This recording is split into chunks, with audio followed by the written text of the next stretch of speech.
You know, every time you invest your valuable resources of time, money, and energy into efforts that focus on the wrong things or that keep your business from growing, you not only miss out on the financial fulfillment of those efforts, but there's always a less obvious impact. I mean, most of us do what we do, at least partially, because it serves our customers in our own special and unique way. But have you ever considered that by not maximizing your potential, you're also not able to serve or help as many people as you otherwise could? Yeah, it's not the first thing that we think of when we falter or struggle.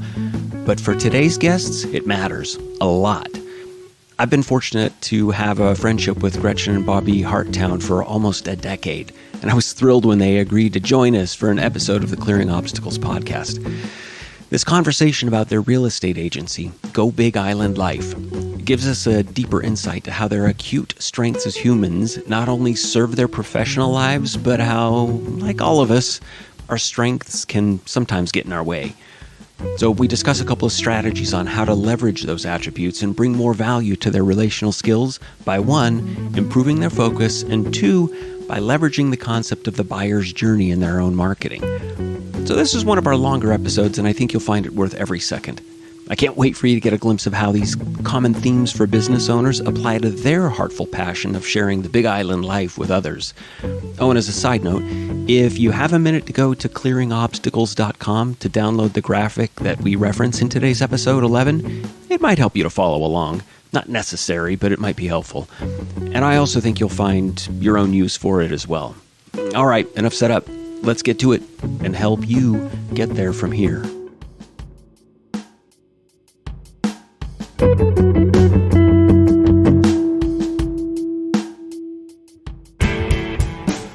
Welcome to Clearing Obstacles, the podcast for leaders and those that want to be. You know, it can be a lonely journey when you find yourself confronted by challenges in business. So get ready to take a journey with me as together we'll hear the stories of real-life business owners and begin to unpack some common business challenges from real-life situations in a way that's both relatable and actionable for you. We bring to bear decades of entrepreneurial and coaching experience and a full toolbox of resources as we introduce you to those professionals who, like yourself, are working hard to build a healthy business and a healthy team. But then we'll also share the way out of those struggles by clearing the obstacles at their origins, helping you get there from here. Welcome to the Clearing Obstacles podcast, where we help you get there from here. Today, I have the distinct pleasure of introducing you to a couple of dear friends, longtime friends, as well as some incredibly lovely humans. If you ever get a chance to meet them, or you're on the Big Island of Hawaii, look them up. It is Gretchen and Bobby Harttown. And I'm going to let them do a little bit of an introduction about themselves, and we'll jump right in. Guys, wonderful to see you, and great to have you on the podcast. Thank you so much for having us. And welcome to Harttown. Welcome to Harttown. Thank you. I feel the love already. Let's just start by just tell us a little bit about what you do, what your business is, the name of it. Just give us a brief description of what we'd be looking for here. Who should we ask? Oh, you should, because I just got stuck in Harttown. Actually, no, because I wonder if anybody's watching and thinking Harttown is a little glitchy, slitchy, like kind of weird and schmoosy. So it's really not heart like a heart, even though it is. Gretchen was Gretchen Hartrick with a previous marriage, and I was Bobby Townsend was my given name. And when we came together, we mashed up our name, the H-A-R-T of Hartrick and the T-O-W-N of Townsend, and that's where Harttown comes from. Beautiful. So one of the many things I love about you guys. You are just singular in the way that you approach frickin' everything. Absolutely. So tell us a little bit about the business. Yeah, so we are realtors here on the Big Island of Hawaii. We specialize in the whole island. We live specifically in Waikoloa Resort. So that has become a fun and interesting specialty. But so many people start out their journey of considering the Big Island and don't know where they want to live. So one of the things that we do right from the beginning is help them in discovering there are like 11 of the 13 climate zones here on the island in the world. There's so much here. Yeah, every district of the 9 districts are distinctly different. And, there are lava zones and there's jungle and there's almost desert. So we really help people determine what area might be best even before we start looking specifically at homes. Great. Oh, it sounds like an interesting distinction or differentiator between you and other agencies. Yeah. Yeah, there's a number of agencies that really focus on luxury. We have a luxury aspect, and we work with homes up to $10-20 million, and on the water and in gated communities. And we also work to support families who are looking to find their blessed place here as the island economy shifts, and as the economy overall shifts and changes, and people find it a need to move to one place or another, whether it's family or business reasons. So we really love being all aspects. Yeah. Now it's relatively new, your agency, right? How long have you guys been there doing what you're doing? Well, we moved to the island 4 years ago, actually this month, 4 years ago. Hey, congrats. So yeah. And I started out in real estate as soon as we moved here, and a career shift, as you know, from a family-owned business, operating a family-owned business in Oregon. And Bobby was still working remote. And so he continued to do that until a year ago this month, when I had built up the business enough that he was able to join, and we could have it as our sole income. Wonderful. Yeah, we came to the island with really the idea we were attracted here by a long-term realtor, actually a third-generation realtor here. Her mother, father, and her grandmother were all combination of either commercial realtors in Florida or big realtors in LA, and her mother had been here for a long time. And so she attracted us to the island and said, I think it would be a really good fit. And so the first thing we did is, while Gretchen was getting her Hawaii real estate license, is we started a property care business for homeowners living on the island. This is a time for you to step in seamlessly and say the name of that Harttown business. Property Care. Thank you. Harttown Property Care. And it was for again, remote owners who didn't see their properties regularly. So we got to know the island we found a number of clients, and we cared for their properties and did regular inspections and reporting, and engaged in a similar to real estate aspect. Yeah. While she was building up her capacity and her licensing to do real estate here. What a great foray into that as a business. It kind of, like you said, it introduces you to the region and contacts and some of the different dynamics that property and real estate owners already have. Right. Yeah, I had a landscape restoration and tree business, both cultivating growth of trees and vegetation, as well as redoing properties in a real kind of an environmentally conscious way. And so it was interesting to come here, and that was a great way with that background to observe what's happening on the landscape on properties, how to manage water systems, what things homeowners need to be aware of, what are kind of particular issues that can arise for homeowners on the island, because they have a very, very distinct environment here. Yeah. And things people who are mainland folks who want to come over here and buy property and don't really get there's a lot to it. And so we had a really kind of a deep dive into caring for property on this island. What I know about the two of you is you're incredibly diverse and very rich backgrounds. It's got to, look, I'll be on the lookout for a book if you ever decide to write one, because I'm sure it's going to be enthralling. And I say that sincerely, but you both come from very diverse backgrounds, and it sounds like it really contributes to your industry knowledge, like the specialty of what you're doing there. It does. We both have, we were just talking earlier today about, it's a tough number to say, but we both have about 60 years of business experience combined. Nice. And from anywhere to, from retail to this property management to sales and marketing, and now, adding real estate and to that portfolio. Bobby has a lot of logistics and compliance, working as Dan, as working at the international alcohol company, importing and managing for the compliance of, selling to high-end, highly regulated stuff.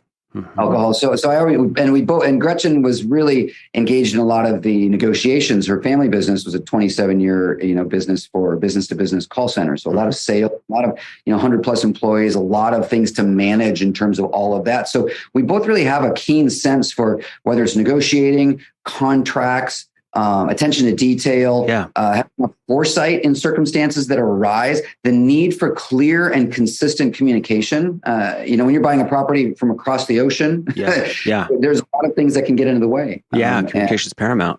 And one of the other beautiful things about, communicating with clients, because there are times in real estate that you're standing in the middle of relational issues where maybe partners who are looking at homes disagree on certain aspects, or you have, there are times where we represent the buyer and the seller, and we've got to figure out ways to get everyone to come together. And so training in communication and negotiations, nonviolent communication, conflict resolution, which we've both done a lot of work in, really actually aids us in our client relations and in the negotiation pieces as well. Keeping everything nice and calm, keeping it from getting personal. This is a negotiation, and managing perspectives. Like what's the end result? Like being clear, helping people be identifying what's the finals, where are we trying to get to, and what are the things that come up? Very much like the work you do, in terms of overcoming obstacles. Yeah. What do you see as where you think we're going? And so we make sure we identify the clear end goal in mind. And how we get there is as important to where and when we get there for us. Right. I mean, it's really important to be a certain manner of engagement and truth telling in a compassionate and yet sometimes compartmentalized and clear manner. Yeah. Yeah. We really dig on that. I know it so aligns with what, I just see this as a great fit for you guys. Okay. So we painted a great picture of who you are and how you fit into your business. Let's as candidly as you can describe the state of the business today. I mean, we're not in the easiest market right now, at least I'm not sure specifically with Hawaii, but in general, real estate, I mean, we've seen, 4+ points of interest rate bump in the past, 2-3 years. I mean, we're seeing obviously challenging situations. So how is the business right now? What's the current status and health? So it's growing and building, and we are, we really have kind of we have more than two different facets, but the main two on that topic are, we have the work that we're doing with our clients, and then we have the behind the scenes, the building of how do we address those issues that you're talking about? How do we just keep really engaged and knowledgeable about specifically the Hawaii market, but sometimes other states too. We have clients who are trying to sell homes in other markets. And folks who have investment properties in different states who are buying or selling their investment properties in those states in order to buy or sell their properties for investment reasons here. And so again, it kind of allows for us to navigate a great deal of things that capture our interest. But I think, it's really important to identify that Gretchen came in her first year. Was it your first year? Second year into this brokerage, because she came in and started with a friend's brokerage, and it was an enormous opportunity, and found that it was just a better fit to have more back end, a larger international kind of company with more training and back end opportunities than the small little brokerage she was working with originally. She stepped into that brokerage, and in her first year and a half was $4+ million in sales. And so she was an award winner at that for Better Homes and Gardens. It's referred to as in gold level. They've got 5 or 6 different levels, and emerald, platinum, gold, silver, and Gretchen came in as an immediate player her very first year. And last year, again, an award winner, off a little bit, I think, in sales, just between 3 and 4 million. Well, the difference between the market of 2021 and the market of 2022. Sure. Yeah. But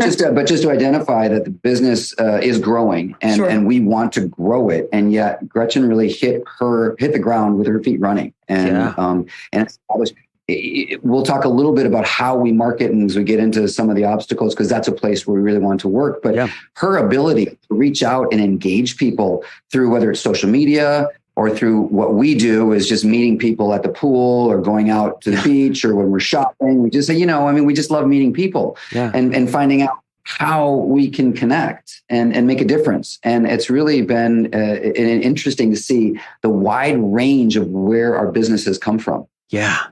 I'm not surprised that you just jumped right in with both feet and had that kind of success right from the beginning, Gretchen. What do you see as far as your vision? Where do you want to take this thing? One of the things that we've been talking about as far as our marketing is to be really impactful in the community. And that's how we want to market, like not necessarily, marketing and door knocking and calling, et cetera, but to make an impact in the community and have that be our marketing. And we both love planning events. We love bringing people together. We love bringing, networking. And those can all be really viable forms of marketing. And so our vision is to have this real estate business continue to grow while we're continuing to absolutely love how we do it. Mm-hmm.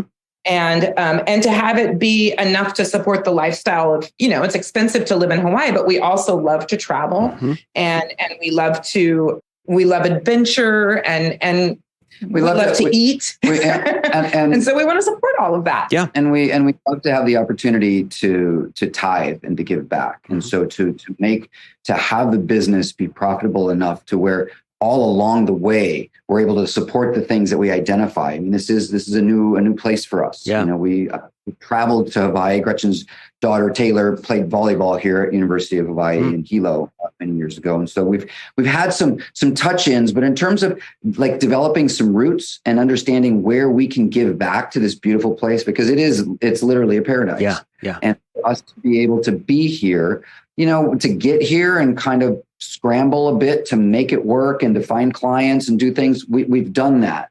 And I think one of the things for us now, as Gretchen mentioned, trying to find a way to engage and connect in the community while living in what we live in the resort area that's a bit of a challenge. Yeah. And so how to find the places where we can authentically and genuinely inquire and find out where can we make a difference in a place that has such diversity. Hawaii has the greatest diversity of any state in the union. How do we find the channel to focus on and to do that regularly and consistently, and then be able to step back and review, okay, we've been doing these things regularly and consistently. One, are they in alignment with who we are? Yeah. And two, are we getting the results that we want to get? There you go. Let's narrow in on that focus a little bit. What I know about you guys, it doesn't surprise me at all, is it's very values forward. It's the process and the purpose behind all of it. That, again, not surprising at all, knowing the two of you as I do. Let's hone in a little bit on the results that you're looking for. Is there any particular revenue target? Commission income goal. We set early in the year at 200,000. Okay, combined for the agency. Okay, how close are you on target for that? We're the time of this recording, we're almost halfway through the year. Yeah, we were super on target in our first quarter. Okay, and then we had like 3 deals just for bizarre reasons fall out of escrow. That's real estate, baby, right? Oh, So exactly. Yeah. It's why we set the target high. Yeah, honestly. Gretchen's going from commission number and I was going on gross sales. Mm-hmm. And so it identifies that there's a place for the two of us to get aligned on how are we managing our analytics and what are the targets and the key performance indicators that we're looking to identify and to get aligned on those. Mm-hmm. That's a good start. It is. Do you have anybody else working for you? We have a transaction coordinator she's also a contractor. Okay. And so she just comes into play once we have a deal in escrow. She comes in and she handles all the deadlines, make sure, all the documents are signed and in order. We review all the documents. We still create the contracts. Right. So kind of an administrative role. And the terms. Exactly. So she's our administrative support. And that's a fee for service. Gotcha. Yeah. Gotcha. Do you have any expectations or vision of having other agents working for you or other employees? We're really not at this point, haven't been particularly team oriented. Uh-huh. There's a lot of that movement in the industry. Mm-hmm. And we're focusing on getting ourselves squared away. Okay. Yep. Yeah. I've managed up to 120 employees. Yeah. Not particularly interested in that because that actually then becomes the job. Sure. Right. So now, and I don't see it unless you build up quite large or you have incredibly successful agents within your brokerage. It's not a passive income. Right. And it pulls away from your ability to do the work that you need to do. I mean, we were just talking with a broker, no names mentioned, who has a large brokerage. And that person said that they still have to make their own money, that the brokerage really just supports the brokerage right. and the cost of doing business. And there's not a huge amount of profit from that. So we really love work-life balance. Yeah. I am not a work. Yeah, we're in early autumn. I mean, I'll speak to, I'm in early autumn of my life cycle. and I don't have that same kind of juice, in terms of like to grow and grow and grow. One of the reasons we're here, and one of the things that we work with our clients, what we tend to align with, is that people are coming here for lifestyle reasons. Yeah. They're here for what they love about what's here. And we want to live that certain lifestyle. Yeah. And we're not interested in working 70 hours, 90 hours a week. Yeah. I've done. Right. There's a give and a take with both. And frankly, for the purposes of a conversation like this on the Clearing Obstacles podcast, there is no prerequisite. You have to be a certain, revenue number or a certain number of employees. Look, running a business is running a business. They all have all of their own, unique dynamics to them. And so just say that up front. You guys fit the profile perfectly because it's still going concern. All of the same, aside from team management per se, all of the same dynamics apply. And so, so just to get that out of the way, that there's no prerequisite to like what actually fits this format, because everything else is pretty much hand in glove to a conversation like this on the podcast. So tell us, if you would, as you see it, what do you think are the biggest obstacles to you guys getting, let's just say, a 3-year vision? Do you have a 3-year vision? So you've got this net profit target for this year of about 200K. What's a 3-year vision? I mean, are you fine and just holding steady with that? Do you want to build that? Obviously, you wouldn't complain if you had a $500,000 year next year or this year, but do you have like a 3 or a 5, 10-year target, anything like that? A little further down the line? We've discussed it loosely, mm-hmm. and we get the value of that. Mm-hmm. And, these are some of the obstacles for us is getting clarity on, creating a clear plan. Sure. And then reviewing periodically, are we on target for that plan? And so we really don't. We've been pretty much a year by year focus. Okay. And we're aware that that's something that we're very much interested and committed to developing. Yeah. Clear, sharper picture of where we want to be and how to get there mm-hmm. in 5 years, mm-hmm. 10 years. Mm-hmm.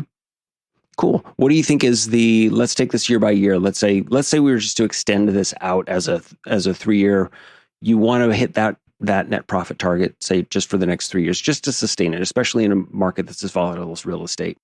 What do you think stands in the way? What are the predominant obstacles as far as you see it? Focus. For me, focus. Focus.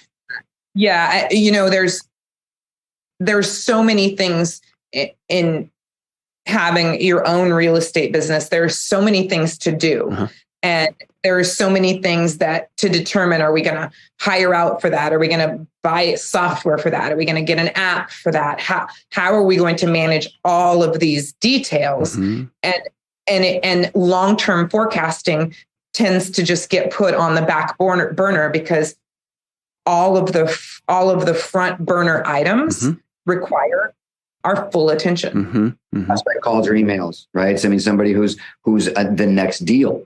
Can show up and it can be really easy to focus on that in terms of just generating revenue in the immediate term, as opposed to how can I do that effectively? How can I not always be responding to the immediate need and paying attention to like how do we create the larger kind of mission? Yeah. I'm going to propose this that throughout the conversation, try and sort of frame the things that we talk about as balancing the short, mid, and long-term value of what we're talking about. That is to say, if there are things that you're putting in place today to manage almost the moment-to-moment stuff that you're contending with, the focus that may draw your focus or distract you from certain objectives, how in the process of putting those things in place can you leverage those for long-term strategy as well? So just trying to draw that frame briefly to be thinking about that, and any listeners, listen for the ways as well for you that you can leverage the things that you're doing currently and in a way systematize them and make sure that they're going to be applicable to your business 6 months from now, maybe even 6 years from now. So you're not reinventing the wheel every single month, just putting out another fire because you've established some continuity to the systems that you have embraced and actively implement in your business, right? So as we're talking about some of those, just be thinking about them in short, mid, and long-term value as well. So that's a distraction that's an obstacle for you, Gretchen. It's the focus. It's making sure that you are attending to the things that need your attention the most, right? Is that fair to say? That is fair to say. Is that different for you, Bobby? So I know I align with that obstacle because there's a lot of different places where I can go in terms of what I think are the issue or where we should be, and the inability to really rail in and focus on one and try it. Like, I'm so much in the realm of possibility all the time. Like, oh, well, we could do that. This looks like it could be really great. And that looks like it could be really great. And, and this would work for our 3-year plan or 5-year plan. So, yeah. And then somebody calls and I think a great place to start is focus. And like, what is like how to cultivate a plan. And we've worked with, we've had some support with other, whether it's, webinars or coaches, and we come away with a variety of things to do. And then all of a sudden we'll get swept away into the immediacy. And then 2 weeks later, what happened to that program that we were consistently recording? How many outbound calls we made, or how many, emails did we send out to prospects? Or how many, business owners did we engage in? Because what we wanted to do was to get connected with the community, and so we were going to do video interviews with a number of weekly businesses. Right. And we've got open houses on the other side of the island, so we're go over there, and then 2 weeks later, we didn't set up an appointment for that interview. And so like that in a nutshell is like really kind of how to hone in that, where to get some accountability or how can we be our own support accountability within our relationship. And for anyone who's working with their life partner, know that, I can have an insight as to something that I see that maybe Gretchen is doing or that we're doing together, that all of a sudden, that's out of alignment with what we said previously that we want to be doing. Right. But if I say that in a manner like that's receptive or that's compassionate or that's not charged. Then suddenly we're in conflict resolution mode. then the business goes sideways, gets off track again. So it's like how to establish, a really kind of a compartmentalized, balanced, rigorous accountability program. Yeah. I'll say up front, find a group or a coach or somebody that can hold your feet to the fire and pin you down on your commitments and then support you in achieving those commitments. It usually comes from an external source, right? That's one of the challenges of a family dynamic, or having a business where there's a family dynamic, is we're juggling those relationships and they're not always the easiest to compartmentalize, right? It's hard to hold accountable your life partner in such a way that, again, say a third-party consultant or business coach, or even a group, right? If there was an association that you could align with that would say, all right, what was your target over these last 2 weeks, and how close did you get to hitting them, and why or why not, right? So it's harder to do that in a family dynamic, especially in a partnership dynamic like you guys have. Okay, so I'm going to start by saying, obviously, some written goals and written targets in order to have an established true north on your compass for where you're going. One of the best resources available for that, I think I've mentioned on the podcast before, is a book called Essentialism by a guy named Greg McEwen. I read this book, my God, I think 7 years ago, and I liked it and it was good, but I kind of considered maybe an extension of David Allen's Getting Things Done and just better for productivity. And I clearly didn't hear it the way I needed to, and for my experience of it, I'm now on my third reading of it, and it's not hyperbolic to say it's been life-changing to be able to narrow my focus down to the absolute essentials of what's most important.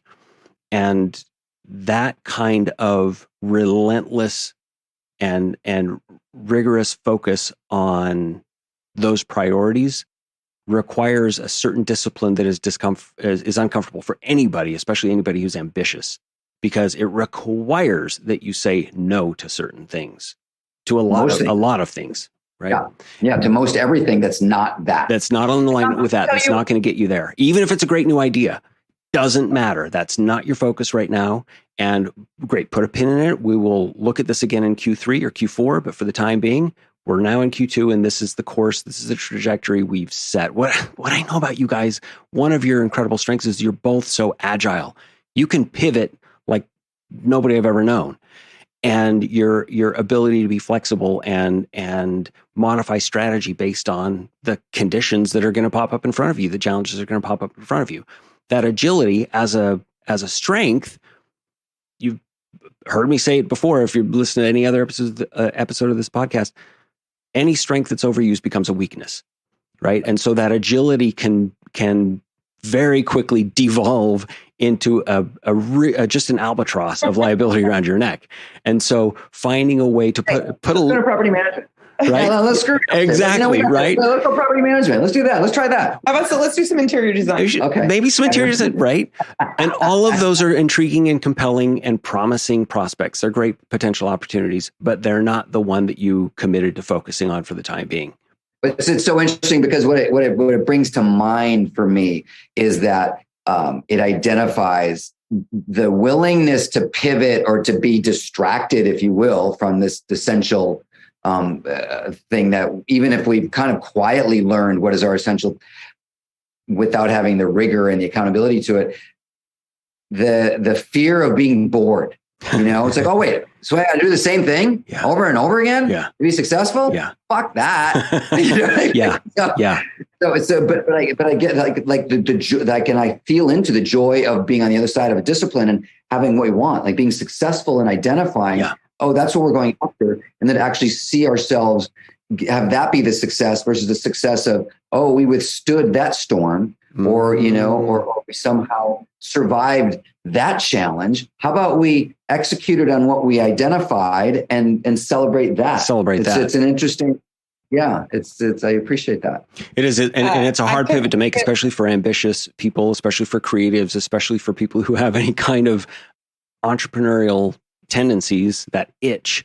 It's, I describe that entrepreneurial tendency as you see something and it seems a bit askew and you're like, somebody should do something about, I should do something about that. And off you go, right? That's kind of that entrepreneurial tendency. And I mean, you guys are just chock full of it. And again, a fantastic attribute to have, a great strength to have until it's not. And so, right, just finding a way to put a leash on that, and maybe you can hold each other accountable on that. And the best place to start, I want to emphasize this, is having it in writing. Verbal agreements are terrific and they're a part of the solution, but having a clear and defined. Not in real estate. It's not in writing. It doesn't exist. Yeah, exactly. Right. Adopting that as a premise for your own business strategy might be useful, but getting that stuff down in writing and elaborating on it, by the way, as to why that's important and why that's the course of action that you've chosen to take. Again, you guys being so process conscious, you want it to be a joyful experience. You want it to be values forward. And if you're always distracted by going from one thing to the next, you'll never get enough traction to be able to share the gifts of this profoundly successful real estate agency that and all of these opportunities, because right, you're not just going to shortchange yourselves, you're going to shortchange those who are the benefactors of your generosity. Right. And so it's so easy to get distracted, especially for certain personality types. I'm raising my hand here as well, by the way. That's why that book, again, just shout out to that author. And it's a painful, excruciating process because you have to sacrifice your most precious ideas. Some of these things that, again, they're great ideas. What we know with folks like us, there's no shortage of great ideas. That's not the problem. It's the ability to focus and drill down into those things and then commit to a certain course of action. That doesn't mean like no matter what, you're not going to pivot. It just means that the core target that you are seeking is established and committed to. And again, there's some kind of mechanism to hold one another accountable to that. So if Bobby says, I'm going to head off to the other side of the island to look at X, Y, or Z, and that doesn't have anything to do with the trajectory that you committed to, Gretchen, to be able and comfortable to say, darling, is this aligned with what our primary objective is here? No, it's interesting, Dan, because it reflects on so one of the focuses that we've identified is that, we live on the northwest part of the island where there's, about 9-10 resort complexes that are all within 15 minutes of us. Uh-huh.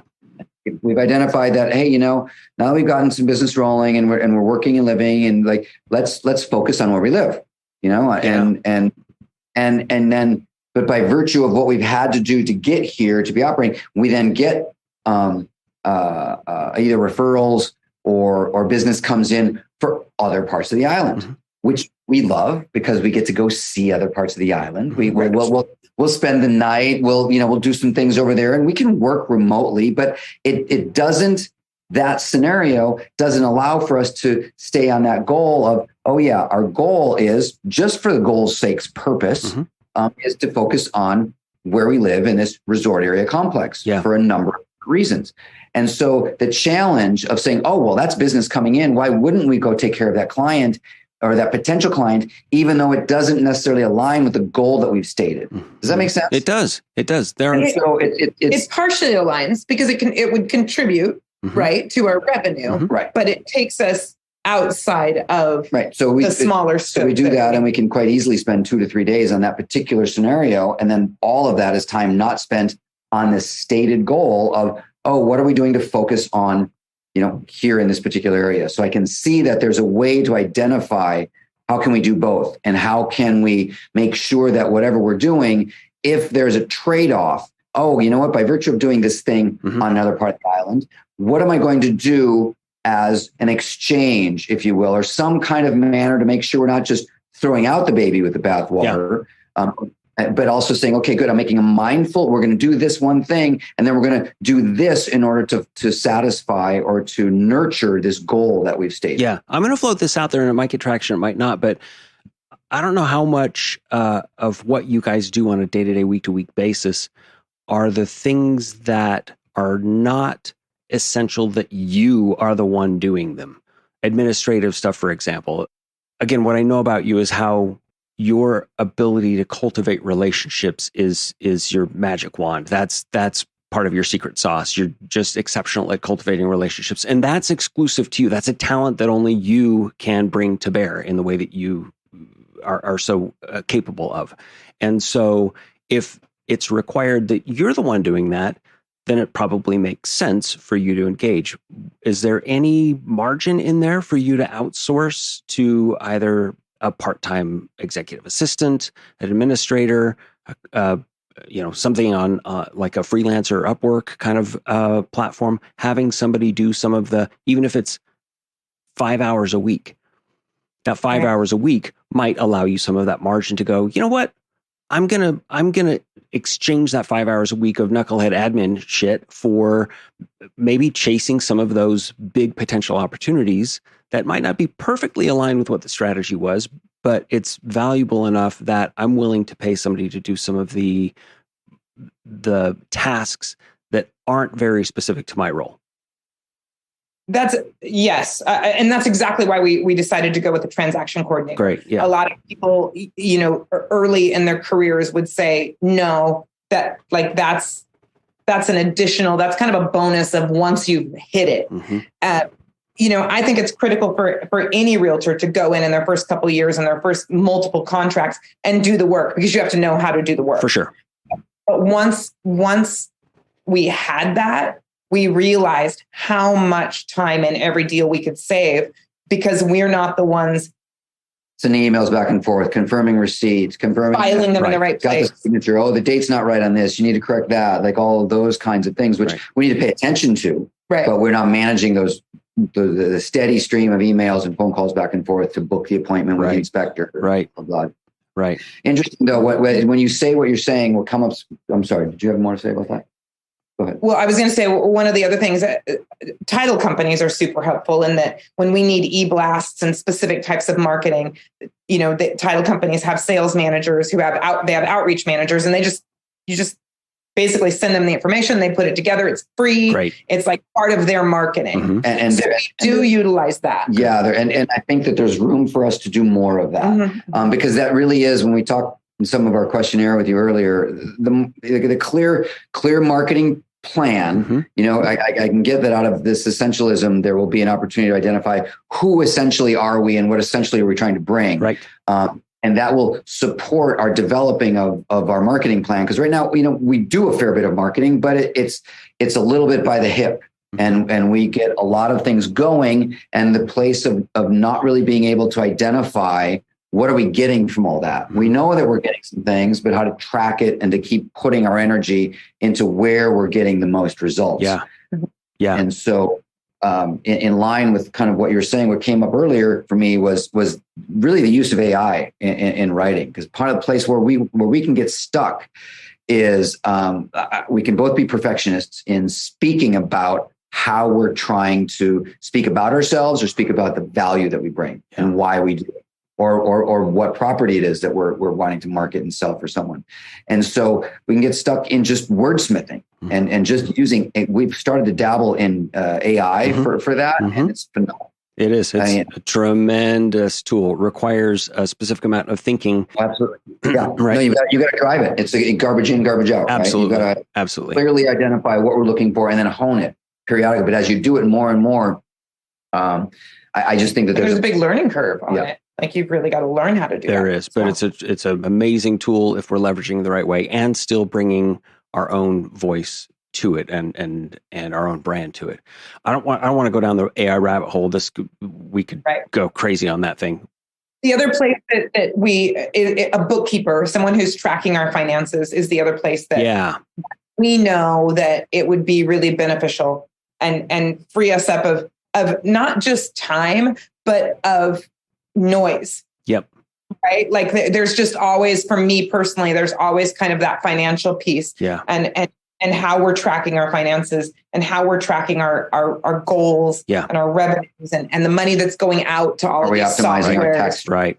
Sometimes those distractions are energetic distractions as much as the time itself. Completely energetic. I need to emphasize to the scalability of shaving that kind of time off. Just I love making this analogy. Okay, 5 hours a week. If you could scrape off 5 hours a week of bookkeeping or managing finance or email responding, whatever, 5 hours a week, each of you take 5 hours a week off.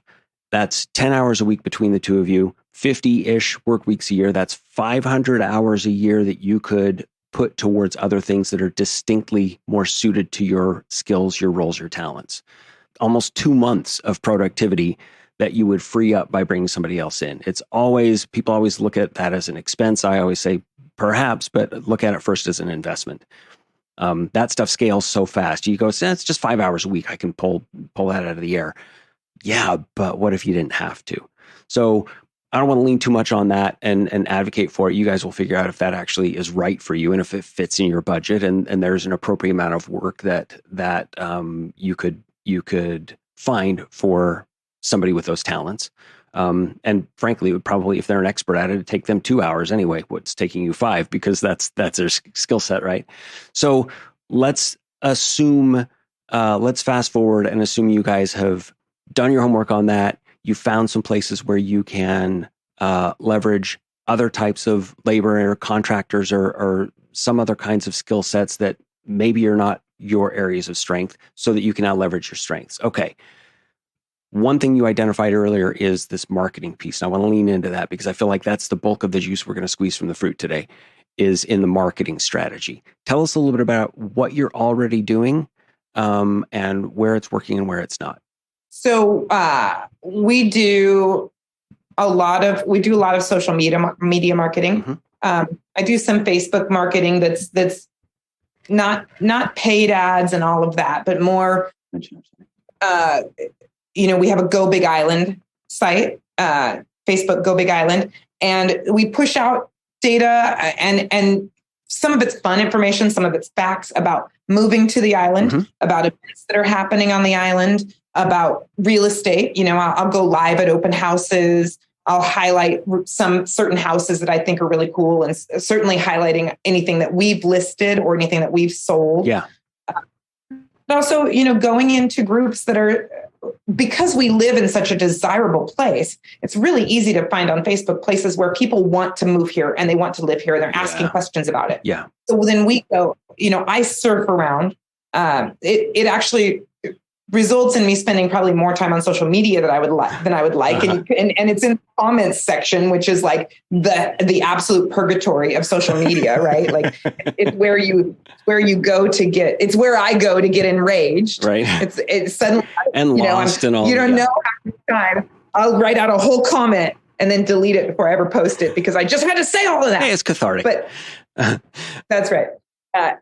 But anyway, so we've gained several clients, and some of them have ended up being really good friends because we began communicating on Facebook about real estate and about moving to Hawaii. How to bring your pet here? What are the areas of the island? Is there really no rabies here? Like, what is the volcano going to erupt? Like, just all the and it's interesting because it's unique. It's a powerful place. And so, right. Yeah. So Gretchen, actually, she's done an incredible job of just naturally, like it would be such an arduous thing for me to do that. And then I'd be distracted. All of a sudden in no time, I'd be, checking out the lavender site in Austria because they had pretty colors. And then bye, Gretchen. Now she's all gone. I'll see her tomorrow. The lavender site in Austria. I'm searching right now. Is there one? I know. Anyway. To all of our listeners, get back to the podcast. Stop searching lavender in Austria. Come back. Lavender in Austria. Come back to Hawaii. And another thing that we've done is, from a marketing perspective, we've created a newsletter that we put out about every 3 to 5 weeks. And it's a casual newsletter, but it has some real estate information, basics, but it really is more. It starts from a place of lifestyle because we love being here and we want to project and promote what is this lifestyle.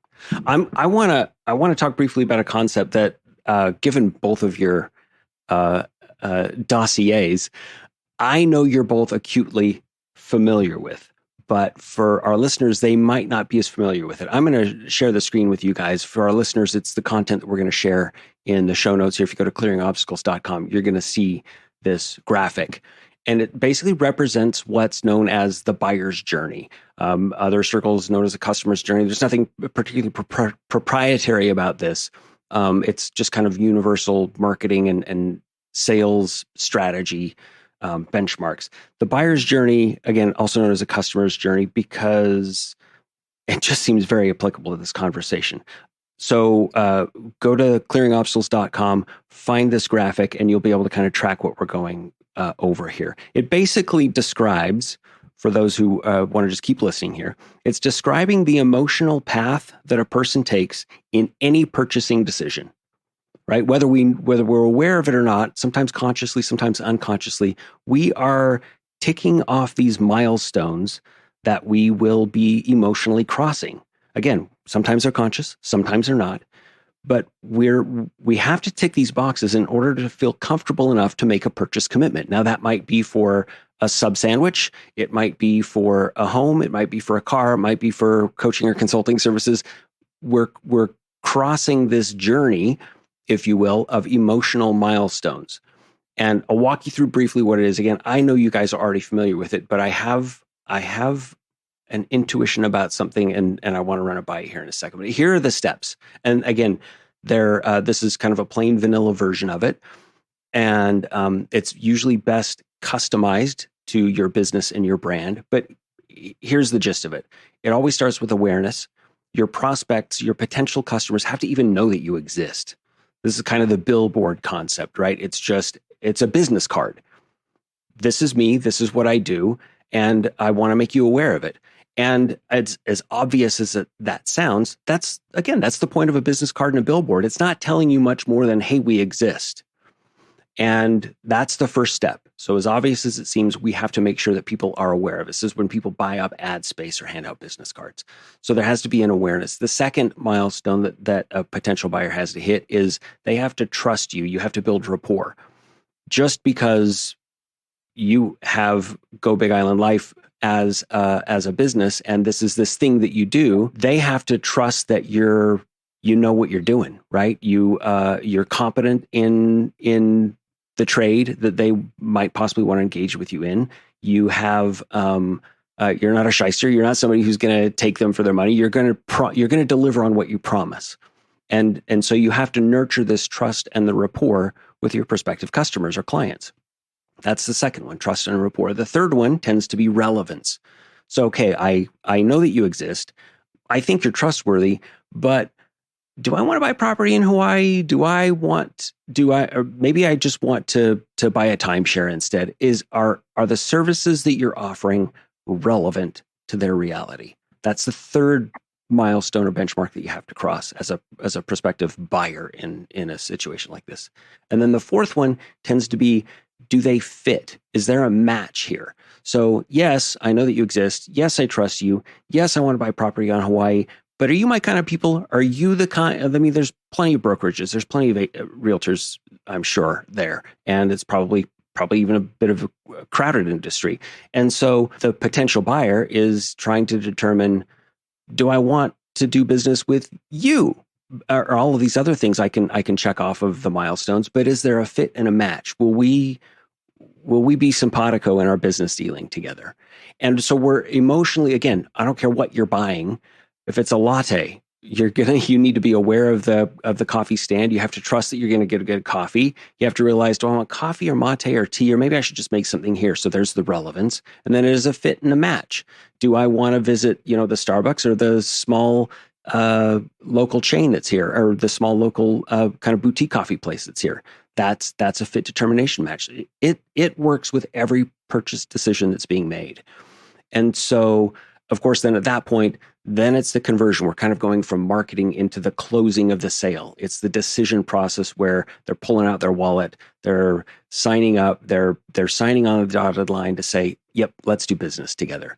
Right. And then that's the decision. Now that's the buyer's journey. There's that additional element, if we were going to expound upon this, of the customer's journey, where now are you assuring that you're delivering on that promise and actually fulfilling on what they gave you their hard-earned money for? And that's a really important element to this conversation.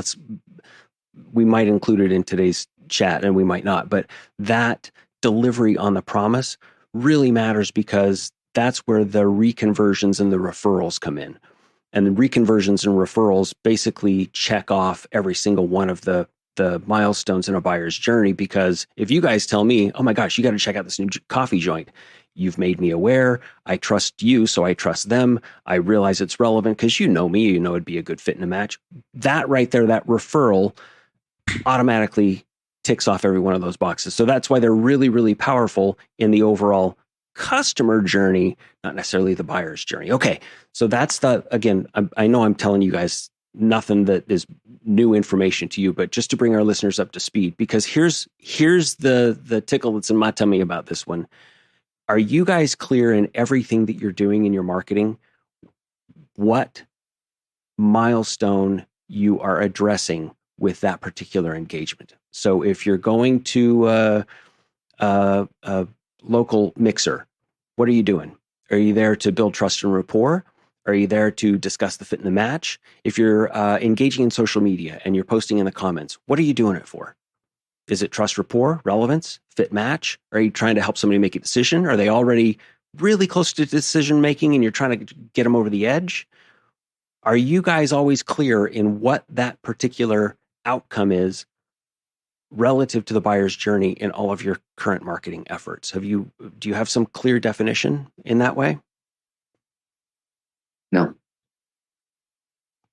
I hadn't thought about it. I think awareness always, from a social media standpoint, my goal is always to drive awareness first. Mm-hmm. I'm pushing out content to try to bring in and putting that in groups and on other pages to make our name known, to know, so that Go Big Island on Facebook and Go Big Island Life on Instagram are something that if you're searching Hawaii, or if you follow several Hawaii pages, that we're included in that. Right. And also have a group, Destination Big Island, that's literally about moving to the island. Mm-hmm. So that is all about awareness. Cool. I would say the Facebook page, Go Big Island, is probably more the awareness. Mm-hmm. The trust, rapport, and relevance probably comes more into play in the group. Someone has actually joined that group because it's about moving to Hawaii. Mm-hmm. So now we're deep into the relevance. Yep. as well as the newsletter is really relevance. And, right. And I want to highlight something here. Every time you make a post about something that would reflect your approach, the values you place. I mean, even in your name, Go Big Island Life, you are emphasizing a different sort of lifestyle for somebody to adopt with their next property purchase decision. Right? That right there, if I were to go and survey 20 different realtors and their marketing collateral, it's going to look vastly different from what you guys are emphasizing. They may really emphasize business opportunities or fishing or golf, or they may really emphasize certain benefits that an investor would be able to reap. But you guys have a very particular niche that you're emphasizing. I would advocate that. I think you're ticking a lot of those boxes off in those posts that you're making, in the conversations and the comments that you're engaging in. Awareness is so far down the food chain in a buyer's journey that it almost happens by default. There's very little that is exclusively awareness, right? So if we're engaging with them, you're building trust and rapport. You're showing the relevance. You're kind of putting your brand forward, and they're determining, again, consciously or subconsciously, are these the guys I want to buy a house with? Right. And any of the posts that we're posting that are not real estate centric, for instance, lifestyle, we're posting when we're out snorkeling, or we're posting a beautiful resort where we're having a dinner, or we're posting scenery. That's all relevance. The goal there is for people to look at that and go, I want that. I want that. Yep. Okay. So if, let's say they get through steps 3 or 4 here, and again, this is a very nimble kind of approach here. Many different businesses and brands, sometimes there's like an education component in there, and that might sort of augment the relevance or the trust and rapport. But sometimes there are other little strategies or milestones that we can inject into a buyer's journey. But again, those are the 4 main components. Where do you think in that buyer's journey the vast majority of your prospects get stuck? Where do they get off the train? Inventory. Yeah. And I would say fit. So that would fall under fit and match. Yeah. Right. Yeah, no, that's for sure. Because many people have an idea of what they think it is to move here, and how they can go about it and what's possible. And we do a great deal of, it's a finesse conversation with people who have their idea of what it is to be here, because you get here and it's 2,500 miles away from where they were if they were in California. They come from Ohio or Texas or what have you, further. And not to mention the consciousness distance of whatever it is that's going on here. And there's a wide variety of circumstances here that people can move into. So trying to understand, we have to work so much to really get to know people. And it can be where they're like, well, I'm just looking to buy a house. It's like, well, yes, that's true. But you're looking to buy a home somewhere completely different from where you live. And you have an idea of it. We have to do some work to identify if what they want is possible, right? If it's reasonable and if it's accessible. And so that's a bit where we lose a fair. So when I say inventory, it's like, are you aware of what it is that you're shopping for? Yeah, Bobby, you're going right into what I was kind of getting at, is education can be kind of a subset of any of these particular milestones, right? And so if that's where they're getting off the train, is once they learn what this is actually going to involve, they're like, oh shit, this is more than I'm biting off more than I can actually chew, or some variation of that. Yeah. Right. I think there are also some that they come to us and then they bounce to others. And, it'd be interesting actually to track them. We have a lot of people who come to us and say, here's what I want. And we say, boy, that price point in that area, well, just only alert me if there's a good deal. Like, I want a good deal. I want to get in on a really good deal. And we're like, okay, this is not small town Arizona, where people are selling their house for next to nothing because they just want out. Yes. This is paradise. And everybody wants to come here. And good deals are are few and far between. And if you know someone, or if you have, massive reach on the island and you can get in right before somebody forecloses or something, there's can be occasionally a good deal. But for the most part, you're paying paradise prices. Yep. So, and you're competing heavily with all the other people who want good deals. See, I see that kind of reality check conversation with a prospect as a huge trust rapport builder, because you're giving them the hard truth. I hope you're still interested, but yeah. Right. You're so right. And yet how to do so and not turn somebody off, right? How to do so in a this is the place where I mentioned finesse, and we're still very much cultivating how to go about that. When in the conversation to have that with somebody right up front, because part of it is taken when people are on the other side of the world and they're communicating with us through email or phone or text. How can we press in enough to say, I need some more information from you. And they're like, well, I just want to buy a house. And so, okay, so maybe you're not the best fit for us because you're not open to our style of how we go about this. And that's something that we're really working on. How do we establish that initial questionnaire or the second month conversation, the check-in and review what you say you're going for and what's happening here in the process? Do you guys have a clear picture of exactly who your ideal customer is? We were just talking about avatars yesterday. That's the term, right? Yeah.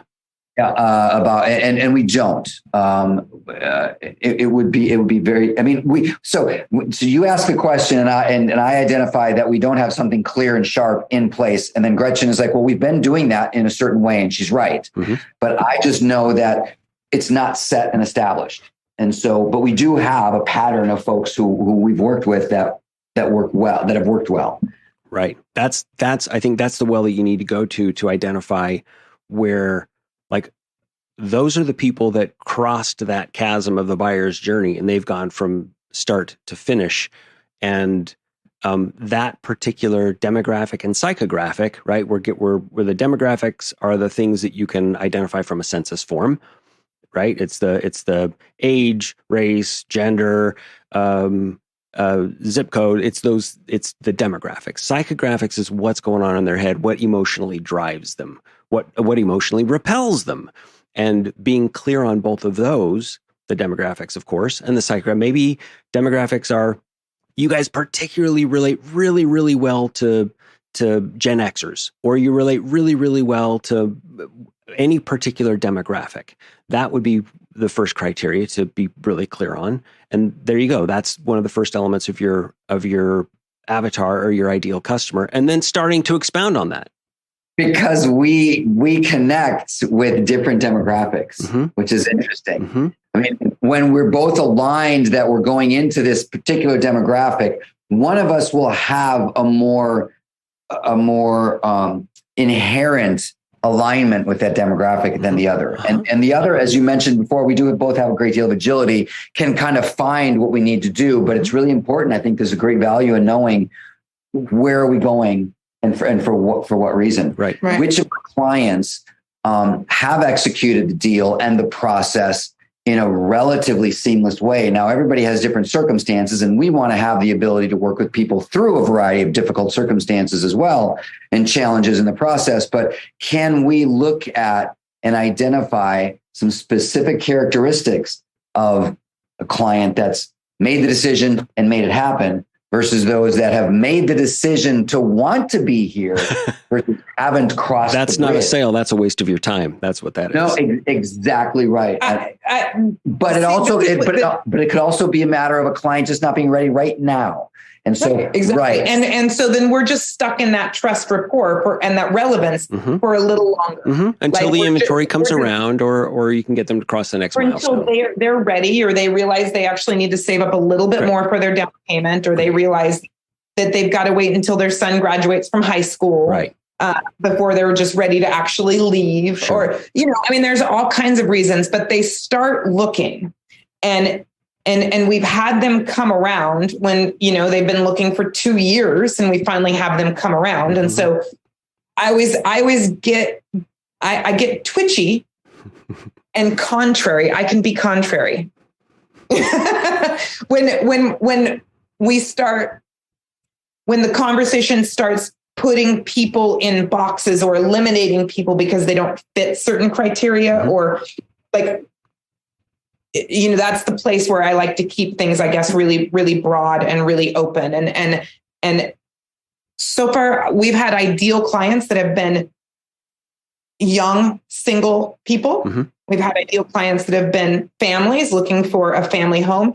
And we've had ideal clients who come in and they go, we want to buy a condo. We've stayed in those condos before. Just shoot us a video and then, and let's negotiate the price. Right. Obviously, I mean, those are fantastic. Right. We love those, but there's not going to be as much of that rapport building, as much of that personality and that getting to know each other, because they kind of already know what they want and we're just facilitating. Sure. it. I'd be curious if you were to survey the last, let's just say the last 20 deals that you were able to get through. If you were to survey all of them, what would be the most common comment that they would make? Oh my God, you got to go with Bobby and Gretchen because they what? Interesting. We have several friends who actually tag us on social media and they say things about why, and then going through our reviews, we hear that. Are you talking trolls or advocates? No, I'm just kidding. Right. We hear that they feel like they were treated like family. Okay. That we were incredibly informative, that we provide them with a lot of information in which they can make their decisions. Just some of the other things that you've heard. I can see the value of reviewing what our clients have said about us to understand what they think we've done well. That we're willing to spend an enormous amount of time with them, helping them make their decisions. We've heard. Which could be. And is that in our best interest? Yeah, exactly. Is that in our best interest? I don't know. Where have we crossed the line from friendship to representing our clients? Right. And yeah, these are the things that are very hard. So Dan, you know us very well. To be relationally driven in a business, where is it that we identify that we're spending more time than is required for our business if we've already established the relationship? Right. Right. And that's a really challenging place to look at. I'm going to encourage you to, I'm interrupting you only just to make this point. I'm going to encourage you to do that because there is a finite number of hours in the day. Absolutely. Right? And you have to be very clear on what's working and what's not. What is your brand identification in such a way? 3 things you just mentioned right at the top: treated like family. Go to Bobby and Gretchen. They treat you like family. It's you like family here. They're very informed and knowledgeable, and they're very invested in us as our client. That almost overlaps with the family piece. They're each one of those, you're really, the first one and the third, treat like family and very invested in us as clients. That's, again, very relational, one of your strengths for sure. Very informed and knowledgeable. That's an important element, again, of course. And so when you can isolate the parts of a marketing strategy that work the best for you, those are the stock picks for you. Those are the ones you need to put more of your resources toward. Again, if you're trying to build friends, great, go build as many friends as you want. But if you're going to be investing business time and business resources in hopes of closing the sales and making deals, you've got to be hard and a little more committed to the ideal client that is worthy of your business investment time. Yeah. Figure out what's working and what's not, and respond accordingly. Right. And we have multiple friends who have been in the business for many years and they do exactly that. I mean, they turn down business, or, we have sometimes they even will refer business to us because it's like, I don't work that side of the island, or, they're looking for something specific and I don't specialize in that. And I feel like there's a certain amount of time, I would still consider us in the business building phase. Absolutely. And turning down a client that takes a lot of time when knowing when they finally do close, this could be a $15,000 commission. But, so that can be a really tough decision for me, for turning someone away because that's not the specific work I want to do, or I feel like it took too many hours. Right. Those can be the things that I think can give realtors bad names. Like, oh, they just want the quick and the deals that are halfway done. Oh, I agree. They don't want to do the hard work. And people have this conception of like, well, you're just facilitating the negotiation and you make 15 grand. That's easy money. Well, let's look at the 27 houses we showed you and the 3 clients before you who decided not to buy it all. $4.20 an hour. Yeah. Right. Yeah, exactly. I want to mention an outstanding resource especially for people with your approach when it's about relationships and relationship building. It's a book by Mo Bunnell is his name. It's called The Snowball System: How to Win More Business and Turn Clients into Raving Fans. I don't get anything from any of these books or resources I ever talk about. I just find them to be really useful. Check out Mo Bunnell. How can you leverage this? Let's discuss. Mo Bunnell has he's prolific. You should check out his YouTube channel for resources on relational selling. And look, almost everybody has an issue with the term or the concept of selling, right? Because we've all had such miserable experiences in various contexts in our lives. And what I really dig about Mo Bunnell and his approach, and again, this abundance of resources that are there on YouTube and buy his book too to support the abundance of resources, is how to him, and I like to use this term as well, is it's matchmaking, right? They have a need and I have a specialty for delivering on needs just like that and cultivating that in such a way that, like you said, sometimes this is farming. This isn't hunting. You have a relationship that it's going to be 2-3 years before it bears any fruit. And that's the farming approach. Just make sure you're farming the right crops. Right. And you're cultivating those relationships. Again, if you want to make friends, go make all the friends you can afford in time.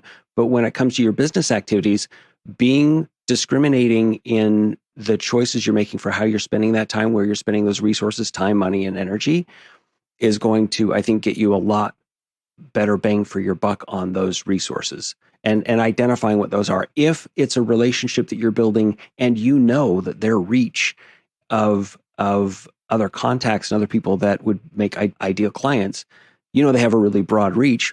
Well, keep them at the top of your list, of course, as a business contact. And if they don't, and you still want to be friends with them, by all means, right? Continue whatever and help them and work them in the incredibly generous way that you guys are with your relationships. But bang for buck on marketing, I'll emphasize it one more time. Being really clear on what works and what doesn't. And unfortunately, this often requires some metrics, some data, some very specifics. And this might be, by the way, a great opportunity for outsourcing some of this stuff to cull through your data, to identify the clients that you have, what their demographics, maybe personality types are, what means do they have available to them, where are they coming from, any of those different criteria that would help you to be more precise in where you should be spending those finite resources. It's leverage. It's going to get you a lot more bang for your buck. What are you guys' thoughts about that? I'll get off my soapbox on that one. Yeah, I mean, it makes perfect sense. I think, obviously there's one commonality for every client that we have, and that is they're interested in island life. Yeah. A lifestyle. They're interested in the same things that drew us here. So we already were starting, instead of like if we were selling, let's say in Oregon and we were doing real estate in Oregon, there would be so many different demographics and many of the people already live there and just moving from house to house. So there's not necessarily right up front a commonality that we can find. Right. We have a beautiful luxury of boom, we already know the first commonality. Right. Let's talk about lifestyle. Let's talk about living in paradise. Right. They have an appetite for change. They have a certain leisure or value system that they want. Right. Correct. They're considering taking some risks and packing up everything and moving. And we know how exciting and exhilarating that is. And that must feed them as well. Or they don't. We're talking to a husband and wife prospect and all of a sudden one of the partners says, yeah, but I don't know if I want to move so far away from my grandchildren or my children. That's really a key indicator. We're going to send you all the information and connect with you and give you what you ask for, but we may not put a great deal of effort into that until we've had another conversation. Yeah. It's like, yeah, we've gotten over that obstacle. We realize that's not an issue. They're going to come live with us or visit us or whatever it is. Right. Yeah. So after this reality check and you send them, if you're still interested, we're here. We'll talk you through the process and help you navigate some of these changes and some of this risk that you're taking. But in the meantime, it would, again, help shrink that list of the more likely prospects than the unlikely ones. You could vet those maybe earlier in that pipeline, perhaps. Right. I'm proposing that's. Yeah, because it actually ends up, if we don't vet those, we do become more of a salesperson, because you don't really sell real estate, right? Like we show people homes, think about the homes they love. We talk about the pros and the cons, and if we're good at what we do, we emphasize the cons because we want eyes wide open. Yep. If we're having to sell them on moving here, then that's way before really where our job should be beginning. Right. We should be beginning well, we end up spending so much time doing what we could do to get them further, right, to where they make the decision to not do so, and, right, as opposed exactly. to they were never going to do it. They were never going to do it if as soon as they find out what this is actually going to involve, if you could figure that out sooner than later, again, that would save your resources. And look, this isn't just for the sake of like being the sharpest salespeople in the room. It's also, you do have other prospects, other people who are deserving of your time, who, you can make their dreams come true. And if you're wasting your time on people who aren't willing and able to do what it's going to take to make that leap to Hawaii, you're denying those other prospects your talents. Right. Okay. In an effort to help us sort of draw to a close here, I want to point out the theme that has been present through the whole conversation that I've had the pleasure of being on today. No. Wait, what is F? Focus? Yes. It's a 5-letter F word. Is what's required of focus is the ability and willingness to say no. And that's excruciating for some folks. It is. Right? It is. You have to say no to other opportunities that aren't the ones you should be focusing on. It requires that you say no to prospects who they're not going to go anywhere. They're wasting their time and yours. And frankly, the customers who are willing to say yes, if you could actually find the time to invest in them. And being able to say no. Now, no is a very difficult word for most people. And I'd propose this. Oftentimes, no is best couched if you can say, no, not me. No, not now. No, not ever. Of course, sometimes is one. But there are other ways that you could... Not like that. Yeah. You could steer them to other places. There's, right? Right. So it's no, not me, but I can find you somebody else. It's no, not now. But once you're at this decision point, give me a call again or let me know and we'll reconnect and we'll find you that thing. Or it's just, no, I don't think we're actually the ones to hook you up here. Yeah, and maybe and no, not dinner or happy hour. We'll be happy to send you information. Happy to keep you posted on what's available, but we don't need to cultivate a life relationship. That's part of what I'm seeing here. Like there are clients that we have. Will identify that it may not be a fit to spend a great deal of time together. We're here strictly to give you real estate information. Right. I'll lean into this one more time. You two are two of the most generous people I've ever had the privilege of knowing in my life. And I don't just blow smoke up your skirt here. That's not my style. And in not honing your ability to say no in whatever creative way you need to the opportunities, again, that abundance of opportunities that are out there, in not honing your ability and having the discipline and the focus to say no to those things that are not worth your time, you're denying those who will be worthy of saying yes to, because you're too distracted from one thing or another, whether it's your marketing strategy or where you're putting your efforts in the business. But saying no to the things that are enticing I mean, that's why it's a distraction. You see the potential in it. That's, again, one of your strengths. And if you don't have a leash on that ability to find opportunity in things and recognize where you're going to get the bang for the buck, you're denying so many people of your generosity, because you're moving 1,000 things an inch instead of one thing a mile. Right. Yeah. Right. Yeah. That's a really astute way to look at it. Yeah, that's great, Dan. Thank you. Well, it's a privilege to know you guys and to even have this conversation with you. And as if I've got anything to teach you guys, we should be flipping the tables on this in this conversation. So if you didn't learn anything, hopefully some listeners got a couple of ideas about a marketing strategy and about their own business as well. Yeah, I am kind of inclined to. I know you kind of be demure and deferring a little of the value that you bring.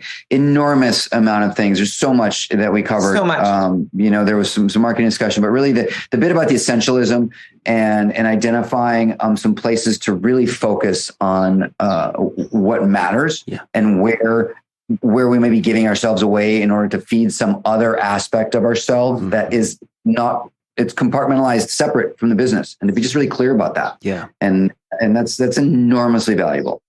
Well, to all of our listeners and to everybody who loyally follows the Clearing Obstacles podcast, I want to thank you for your attention, your time, of your resources. Hopefully it's valuable to you, and make sure if you are ever in the South Pacific region that you're looking up Go Big Island Life. Bobby and Gretchen Harttown, thank you guys very much for your time today. Love you.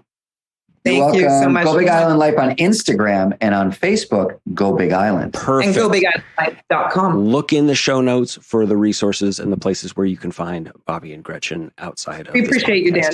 Aloha. Aloha. Aloha. We hope you've gotten the value you were looking for on today's episode. And if you want more like this, please subscribe to the Clearing Obstacles podcast on your favorite listening platform. You can go to clearingobstacles.com for more information, and there you'll find links to other episodes, as well as how you can get in touch with us to set up your own customized coaching experience on a regular basis to clear your own obstacles. Your business should serve your life. So let us help you get there from here, because nobody should do this on their own. We also want to thank you for listening and gratefully acknowledge everyone who helped make this podcast possible. And a special thanks to our Supreme Assistant and Navigator, Noah Wertheiser, to Arctic E for the brilliant musical themes of Clearing Obstacles, and to the team at Hivecast for your amazing work and legendary patience.